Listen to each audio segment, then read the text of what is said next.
Hello, guys, and welcome. Welcome to you if you are on Instagram. Welcome to you if you are on YouTube. We are streaming both ways. Today, we are doing the daily prom water, and I'm super excited to do this one because it's a complicated one, and I want to show you guys what I've been actually kind of working before starting the live. I had to do a few tests. I'll make sure that I have the chat in front of me though. Let me move this. Yeah, so I've been doing a few tests, as you can see on the screen. Because there is a logic into painting water that can be applied to pretty much any kind of water you want to paint afterwards. Obviously, reference pictures are always kind of needed because it's a very complicated subject. But once you understand what you're looking at, it makes it easier to basically paint it again. And I want to say everybody that's joining me live right now on Instagram, hi. You can definitely talk to me. I'll do my best to try to follow the chat this time. Pretty hard for me to do two things at the same time, but I'll do my best. And if you are in YouTube, it's the same thing, but the YouTube chat appears more easily in front of me. I'm gonna move this from here, right there, so I can see everything. So if you don't know what that is, by the way, this is the daily prompt challenge. Basically, we have a list of prompts every month that we release to our Instagram and to the tribe community on Discord. And every day there is a new prompt. Today's prompt is water. And basically what you want to do is spend 5 to 30 minutes on each of them. Now, I'm going to spend counting these little tests a little bit more time today, but it's in the goal to be able to teach you what I've been learning about it, basically. So let's jump right in. I'm going to first kind of explain you what I'm seeing into these reference pictures so we understand what water looks like. Basically, water is a reflective matter. Basically, light goes into water and start reflecting both on top of it and inside it.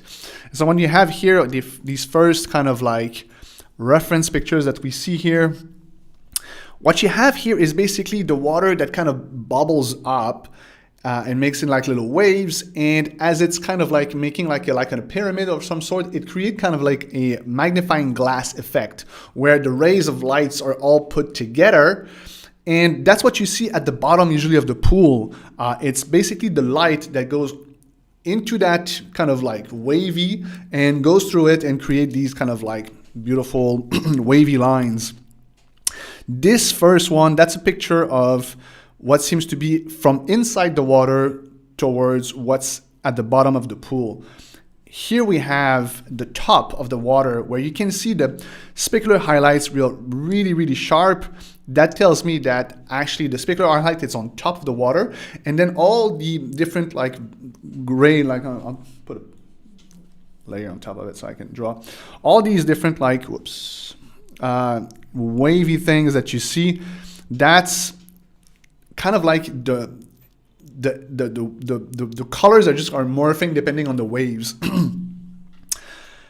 Where it comes easier to understand is when you have drops. Now, if you're looking at this one, for example, the drop here, I'm going to paint that. You can see that the background, see the background here, you have a line here. This is black and this is kind of blue. And if you're looking at the drop here, can you see that it's the opposite? So you have the pale zone at the top, and you have the dark zone at the bottom of the drop. And that's super interesting to understand and know, because it's going to help you later on to actually paint those from imagination. So essentially, when you have a drop of water that's outside, it's going to reflect water inside the drop. So you can imagine that you have, I'll explain that on the other thing. So you can imagine that you have, let's say you have an image, right? You have an image, it's like this. And I'll put it in perspective a little bit. You have an image, right? So if I were to like wrap it around a cylinder, this image, right? So you kind of wrap this image, you know, and you put it on the cylinder. If it's like something like metal or a mirror, you would have your image on top of here. It would reflect like this. It would basically just get like kind of a wrapped around. It would reflect from here. But what happened with water is that it goes through the object. And what you're seeing is the reflection, but on this side, basically. And when it does that, it's like looking inside of a spoon. When it does that, for some reason that I don't understand, the image gets reversed. So if the top is here and that's the bottom would be here and the top would be here. Where here it would be top and bottom, it would be the same. And that's super interesting to understand because now you can actually replicate these things from observation. I want to say hi to Laureen, Angela, and Stephanie that are with me in the chat of YouTube, Texas, Missouri, and Venezuela. That's amazing. And everybody in Instagram, I want to say hi as well. We are both on Instagram and YouTube. Back to the explanation here. And so what you have here, this is a cylinder, right? So the cylinder is like, if you were to have it like a perfect sphere, you would have your image basically that shows like this inside the water. But obviously water is, you know, blobbly like this. And what it does, it's like you have pieces of inverted like imagery. You have the specular highlights and it becomes a real mess. And the idea is not to understand all of that completely, but understand just that principle will help you afterwards to paint those. So you have, from observation, what you have here is this exactly. You have a reversed image of whatever it's inside that scene. And here's the interesting thing. This is a drop from outside the water, right? It drops in and then it bounces up and you have that drop. And what you have, once again, you have the dark part at the top, which represents this part. You have the light part at the bottom, which goes with the light direction that goes into this. And then you have that kind of that light part, dark part. But if the bubble is inside the water, it doesn't really work this way. It's almost like it's changing the way. You see that the dark part is at the bottom here and the light part is at the top. So when the bubble of the water, from what I understand from these reference pictures, when the bubble of water is inside, the reflection actually works like a mirror. Super funny. I don't know why, but that's what I'm observing on these. So knowing these kind of basic rules of reflections and all that, I did a few examples here, right? And there's another thing like that we see on this reference picture here. We have some chromatic aberration. Chromatic aberration is when the channels of light get, I want to say skewed or just moved a little bit, and you have these rims of, I put it here, rims of red and yellow and all these small colors that goes on that. You see usually that on pictures, but where you see it in real life is in the water. If you're looking at your pool during the summer and you look at the reflection that you'll see, you'll be able to see that this effect actually happens in life, not just on pictures, which was a huge discovery for me. I was looking at the pool literally a few days ago, and I was like, wow, this is interesting, right? I thought it was only on pictures. So anyhow, with all of that being said, today's prompt being water, I'm going to show you just a few examples of what I have here. And if you have any questions along the way, please shoot them ahead. My eyes are on the chat. If I don't see your questions pop up, you can try to put a capital Q in front of it and repeat it a few times. I'll try to answer all the questions. But let's get started. Making sure that everybody sees everything. I'm going to create a new layer. The first thing I'm going to do is create my background. And I'm going to get inspired from one of those kind of imagery. We'll start with this one, right? So if I were to just kind of create a bubble of water like this. First thing first, let's take the background here and kind of have a darkish background. And I'm going to have kind of like this color, just a few different colors for the water kind of thing. Then on top of that, I'm going to create just a ball, really. I just need just a kind of a ball of water. And now, like I said, because this drop of water is outside, then it's going to be reversed. So I'm going to have the dark part kind of at the bottom, and I'll have the light part kind of at the top, like this. And I'll try to kind of get the same effect as the drop. And the cool thing with water is you can really get loose, and you'll see when I'm going to add the specular highlights, it's just going to change quite a lot. I see some purple in there as well. I'm just going to add the purple as a cool reflection. I think that's nice. I might go check some more saturated aqua colors. And I feel like there's a little bit of a kind of bluish saturated rim that I'm seeing this. And so this is like the base of it. And then literally, you just take this and you add a few specular highlights. And that should do the job for the most part. Crazy how specular highlights can just add so much just realism to anything you're doing.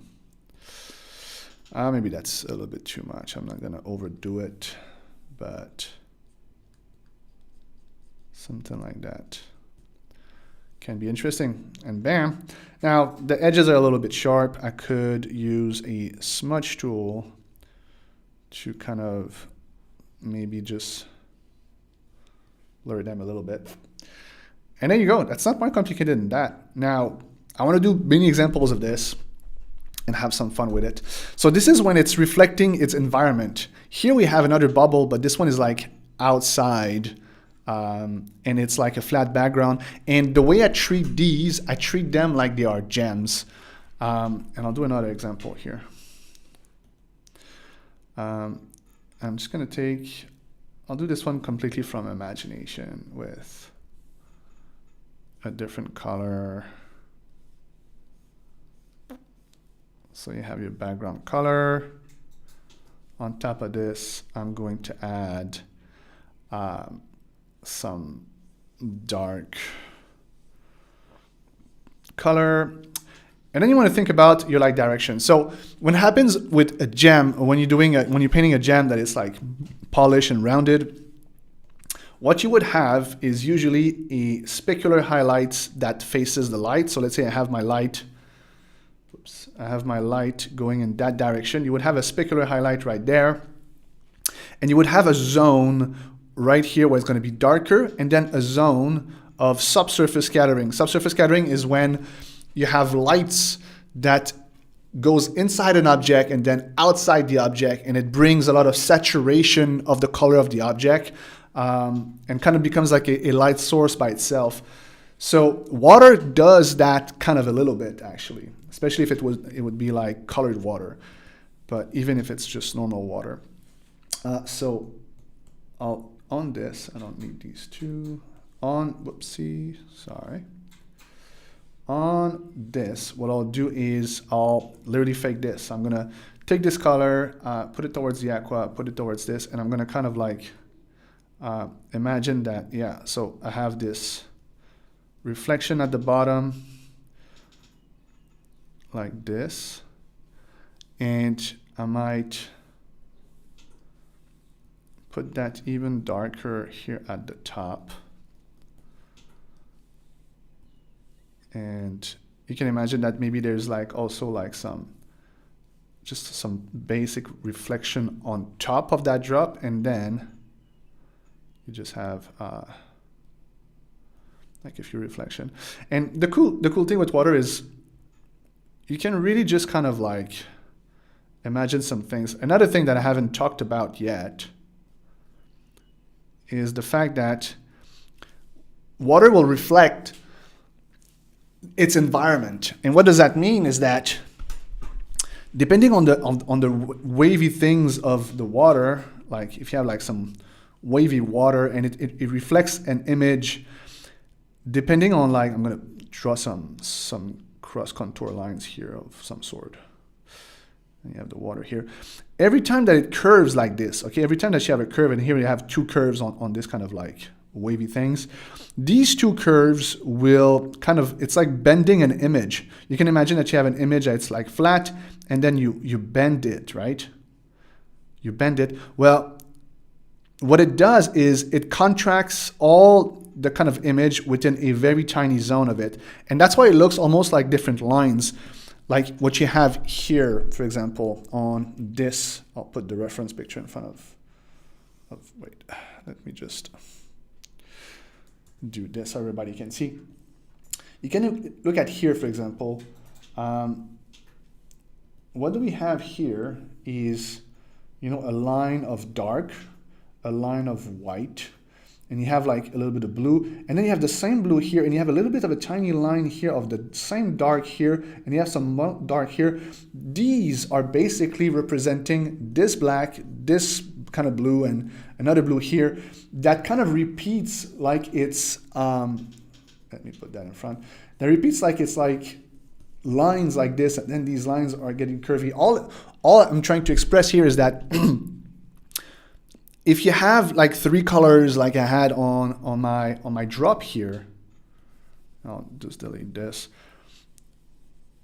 You can try to kind of think about like, all right, so maybe there's a bit of dark here, and maybe that pale kind of like gets here, and then maybe there's, I don't know, there's like wavy things within it, and you kind of imagine that these repeat within the wave. I don't know how to speak English this morning. Within the wave of the object, basically. Let me know if that makes sense. If you need more explanation to that, but essentially, you want to kind of repeat those things. Let's put just more maybe reflection. No, that's too much. I think actually I could keep putting maybe darker kind of thing. So anyhow, this is how it works. And by Mike Art, that's dope. Sure is. Reflection is amazing. And I'm actually working right now on a character for the 1 week character challenge, guys, that comes next month. This is going to be big. We did the 1 week portrait for years. Now we're switching up. We're going through full character with the 1 week characters. It's going to be next month. It's going to be 5 days, 5 free classes to teach you how to do original character on your own. And I'm saying all of this because I'm actually painting a medal on one of them, and I explained my thought process within the challenge, and you'll see that next month. If you want to know more about this, by the way, there's a link in the description. You can click on it. But I'm saying that because metal and water are similar in terms of its reflecting its environment. And that's super interesting because it works differently than, let's say, an opaque object that has the light only on top of the surface. Things that are reflective will reflect the environment, and water on top of that will reflect the environment and reflect whatever it is inside its object. So it becomes super complicated, but there's ways to fake it. And that's kind of what I want to show today. It's how to fake it, because all of these, you know, they're not perfect, but they kind of play with the same principles, if you may. So I want to try to do another one with some wavy stuff like this. If you're on Instagram, this kind of stuff. I want to add these kind of wavy things to it. So let's see how can we do this. That's the background. That's the background. Before I continue, Angela, you say questions. When it comes to painting a body of water in the pattern kind of like a net, It's been a while since I've painted digitally. I've been on another. I hope to participate in the character challenge. Yeah, you should definitely. I'm not sure I understand your question, Angela. When it comes to painting a body of water, is the pattern kind of like a net? Oh, you mean like the wavy stuff that I just showed here? What it is, like I was explaining at the beginning, is it's the waves that that form like little pyramids, basically. You can imagine when you look at a desert, right? Desert. You know, it's like those kind of like waves of sand. You know, water kind of does that, but it's in constant motion, right? So you can imagine they're all kind of little pyramids of sands, but it's water. And then what happens is the light goes through that, and where there is a junction of the pyramid, this acts as a magnifying glass, which therefore projects the rays of light into a very precise kind of line. I haven't found a perfect way. Like this is like the test that I have done earlier, like this test. This is as close as I get right now. There is a little bit of like, you want to draw some kind of like patterns that almost like looks like diamonds. There's a lot of play around. I haven't found the perfect way, but I want to do another one right there. So we'll do this one together and we'll be able to see. Let's see what we can do with this one. Might just change the color just for the sake of not have all the same backgrounds. New layer, I'll take this, I'll take a darker color again. So we have this. And I'm going to start this the same kind of way that I did this one, which is I'll take something that it's like kind of like dark-ish, right? And I'm going to use some kind of a subsurface scattering reflection. I might just kind of use my smudge tool here to kind of smudge it a little bit, and I don't want it to be too much, so something like that maybe. And then you want to add that pattern, like I was saying. And for me, like, it's a lot of trial and error, like I was saying. I think that's the beauty of the Daily 5 challenge, is you can really just go and try a few things. So I'm going to take example of, for the people on Instagram, I'm going to take example of this one here and move the mic because it's in front of it. And I don't want to go white because white is going to be the specular highlights. I'm going to add that kind of at the end, but I want to try to think about like, how am I adding these wavy kind of lines when I get to the middle here like this. Let me zoom a little bit like this. I'm going to add like maybe a little bit more, and this is not going to stay as is. I will probably like kind of blur it a little bit. Having a second screen also helps a lot, because looking them from a distance will help you to understand if it kind of looks okay. And that's probably the one that is going to take me the most time. So bear with me as I enter the zone where I'm not able to do two things at the same time, which is talking and painting. If you have any questions, by all means, if you're on Instagram or on YouTube, I'm watching both chat right now. You can put a capital Q in front of it. Always helps me to just see what's happening in there. So yeah. I'm seeing Angela says, sorry about that. Yes, I was wondering if the finish net or it's like a wavy grid probably doesn't make sense. Yeah, you're welcome. At the very least, that's how I understand it, right? So this is, shoot, I painted on top of it. No, did I? Wait, I don't understand. Did I duplicate the layer? I duplicated the layer. All right, that still works then. Let's put that here. I was about to say that maybe I'm able to kind of like transform this and see if I can just kind of like make the middle kind of like bigger. I might just try to add Another one there, another one there. So in Photoshop, you got this, you know, this way of like being able to transform things. And I could try to kind of, oops, kind of this, but I don't think it looks good at all. So no to that. Annie on Instagram, when is the next 1 week portrait? 1 week portrait has been retired as a challenge. You can get the class now. We're actually selling it. It's in the Paintable store. There's a link for the store in the bio. But the new thing that we'll do is a 1 week character, and that comes next month. I'll have more info about it real soon. There's also a link in the description of this video if you want to go check it out. There is a waiting list for you guys, so you'll be the first one to know when we actually launch the challenge. It comes with free classes and a ton of fun. I'm really looking forward to it. So that's for what's happening. All right, so let's continue here. I'm going to just kind of get also access to what I did earlier. So now I've been doing these kind of like wavy lines, and I'm just going to add just a little bit more of emphasis on some of the corners. And I might now take, I might do that on another, you are welcome, Annie.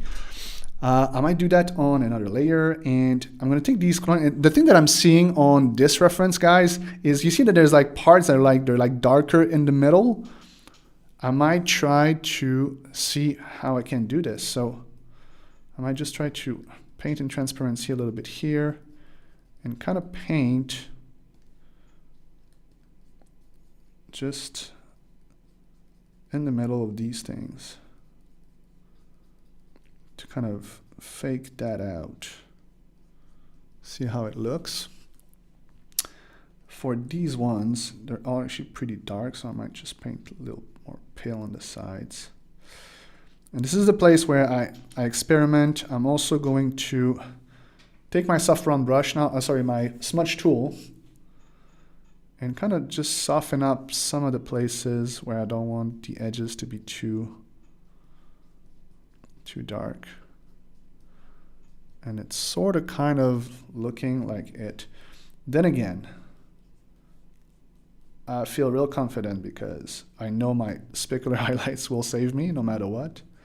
Because when you add specular highlights at the right places on a drop of water, it just makes it look that much better. There's a few different colors that I've been adding here as well that I could try with this. So little different blues, and kind of adding these at a few places. And we're just kind of seeing also the reflections that I put here on the side. This kind of a reflection that you would have like outside of your ball. And what I mean by this is you have reflection that are subsurface scattering looking inside the object, and you have reflections that are on top of the surface when it comes to water. So it's both ways. So let's do this. I think I just want to play a little bit more with it. Just maybe with a saffron brush kind of thing. Just adding this darker places inside. I'm switching between like hard edge and soft edge, trying to get, because even the reference that I have, you have kind of like that mix of like edges, like some of harder, some of like softer. But then I can go back with the smudge tool and soften up what I don't want as hard edge and vice versa. I think that's pretty good already. Now I'm going to add specular highlights, but before that I want to check the chat on YouTube. Jackie says, how can I set my smudge tool that does not destroy my painting? I have a set of brushes that I give for the Daily 5. If you're using Photoshop, I strongly suggest just go pick it up. Also, if you're using Procreate, you'll be able to pick it up. But essentially, what you want to have is just a hard edge brush that has a little bit of transfer on it and a little bit of, what is it called? Let me take my smudge tool. A little bit of scattering, I won't cover it today, but I do explain it in some other of my work. So if you check the free classes that I have on YouTube, you should find some place. And otherwise, just notice, add a little bit of scattering, and you want to add just a little bit of scattering. That's the reason. If you're doing too much of scattering, it's going to destroy everything. And there was Stephanie says that Wavy Life looks like it's easy to paint, but when one tries to paint them, it gets really hard to make it looks natural. I realized that a couple of days ago when I was painting the mermaid swimming. Yes, and this is why I'm trying to explain to myself and to you guys at the same time what goes in front of that wavy line. Because really, if you understand the principle of like, okay, this is like kind of like reflective of its environment, what's happening inside the water. There's some subsurface scattering that I would like to add to this. I'm going to do that now. There's like a little bit of like these kind of like yellows that might just kind of get at a few places. And maybe not this one because it's a bit tough, but maybe on the, maybe I'll be able to add it on the specular highlights, and add the specular highlights and all of this. And it's understanding these principles and starting to really deconstruct them. This is why these studies are super important. You're talking about making a mermaid, and this is awesome. But it's by doing these small studies that you'll be able to learn all these different tricks. Then when you have all these different tricks together, then you're able to apply them to bigger paintings.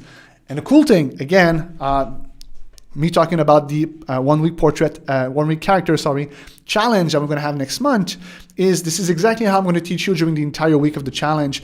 I'm not going to teach you how to do one character. I'm going to teach you how to deconstruct how to paint a character through 5 different lessons. We're going to do anatomy. We're going to do quick studies for metal. We're going to do a rendering study. We're going to do a few of these things. I'm going to show you exactly my step-by-step. So if you don't want to miss that, link in the description as well. All right, so I think we're ready for some specular highlights. Again, specular highlights, I'm looking at this reference picture here. They are a little bit everywhere, but I'm going to try to think about my light direction, which is kind of like in this way. So I'm not going to go pure white from the get-go necessarily. I might actually take this color and just boost it a little bit. This is going to keep the saturation, and I'm going to try to kind of add just a little bit of them. I don't want to, I'm going to also add like a proper specular highlight on top of it. But right now what I'm trying to do is just add, based on these wavy lines, these kind of like you want to think about the pyramid that I was talking about, right? So the line waves, and then at the very top, so really where the line is, you would have that specular highlight, and that's where the rays of light would concentrate. And I think from there, I can add afterwards a kind of like a bigger, you know what, I'm going to keep the same color and then make it a double kind of like specular. I'm going to add some bigger specular highlights, and maybe that's too much. Might add just, no, that's too much as well. See, trial and error, right? But then I want to add white in it. And the reason why I don't go with white purely is because you have that chromatic aberration kind of thing going on, you know? And I might take some more white here and just kind of add just a little bit. And the same principle that I was talking about applies here, and just call me bro. Nice. highlights are always the fun part. I swear, yes, I totally agree. And yeah, highlights are just, make things alive, basically. Let me finish this and then I'll come back to the chat for a second. But yeah, so adding just those little highlights, it really saves your paintings, right? But it saves your paintings only if you did a good job under it. Now, what your brain does is it focuses on usually the contrast, the high contrast, and usually in the detail part. So because I'm adding those details at the right places, now it feels, when you're looking in real fast, like I did a really, really great job. When I take out the highlights, really, it's a wobbly line that looks like nothing really. But when you add the highlights, it just creates that candy effect, you know? So I'm gonna add just a few more because, you know, it's fun, and see how it can turn out. I might add a little bit of, I want to try to add more reflection to it. So maybe just kind of like it's kind of bouncing on top of it here as well, something like that. So you have like a really like a soft light on it. I don't know if that even makes sense, but one thing that, you know, I learn more and more looking at other artists, but also doing my own studies, is when you play with light, you don't have to play, I think Lowish was actually releasing a video yesterday talking about this, but you don't have to be a 100% realistic. You can try to just use lighting to just help you tell the story, help you put emphasis towards the right places, instead of being 100% realistic. So that's pretty much what I'm trying to do here. And it looks almost like an egg of a Martian egg of some sort. I might try to put just multiply on top of this and try to see if I can darken some places, if it's going to help. Maybe add an overlay layer to add a little bit more light, you know, playing with those kind of things. Yeah, that's water, guys. And so I did a few. I would have loved to do a few more, but I gotta keep this one short for you guys. I'll be back next week. Next week we are doing. I think it's on Wednesday. It's going to be. It's not coral. It's shell. We'll do some shell. So yeah, I'm excited to do this. So yeah, for everybody that joined me live, thank you so much. I want to get back to the chat before I let you guys go. On YouTube, I see Quill's Art says, I painted a wavy light before it. Was fun. A pool with a dog in it. Yeah, lovely. If you're on the tribe, be sure to share it. Be fun to see it.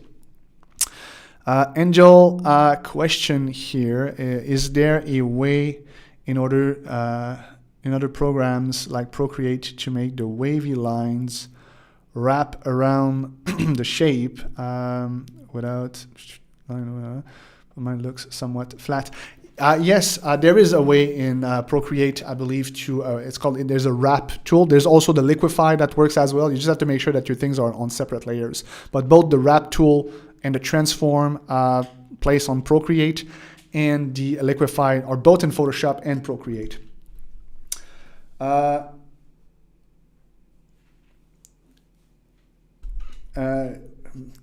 Just Call Bro says you could do a tasty colored Dodge layer. That's true. I might add that before I go. Angela says, love the highlights part. It's kind of help the shape look more 3D. Yeah, 100%. And it's only because, you know, that's why I wanted to show you this first one here. You don't have to do like things complicated to really just create something that looks 3D, that has reflection. This is the base of it all. You know, this is the base of it all. And then what I did is just I added some different texture at the back and added the same highlights at the end. And Geeky Corn says, oh, wow, finally catch a live. Well, welcome. You really catch it at the end, but you are there. And thank you for the tips. Guys, you are welcome. So, like I was saying, this is the end. Sorry for telling you that, Geeky Corn, but I'll be back same time next week. I think it's a Wednesday for me. It's Tuesday for most of people in America, and we'll do shell. Once again, if you want to participate into these challenges, they're absolutely free. We release the list on our Instagram and in the tribe every first day of the month. There is, depending, 30 or 31. 1 month of the year, it's 28 or 29, February, I think. But beside that, it's one prompt a day, 5 minutes to 30 minutes to practice it. And really, it creates just an environment where you can experiment, have some fun. If you join the tribe, there's a ton of people out there that are there to help you. We are a friendly community. And for everybody that doesn't want to miss the 1 week character challenge that comes with free classes next month, there is a link for you to get on the waiting list, which will give you opportunity to get all the news before anybody else. I'm still working on it full time. All I can tell you is the characters that you'll create will be 100% from imagination, and it's going to be a ton of fun. So if that's your jam, be there. Sorry, Gorn, again. I see you putting some sad face and happy face. But I'll be back next week. Be sure to put that on your calendar. All right, guys. Have a good one. Happy painting. I'll talk to you soon.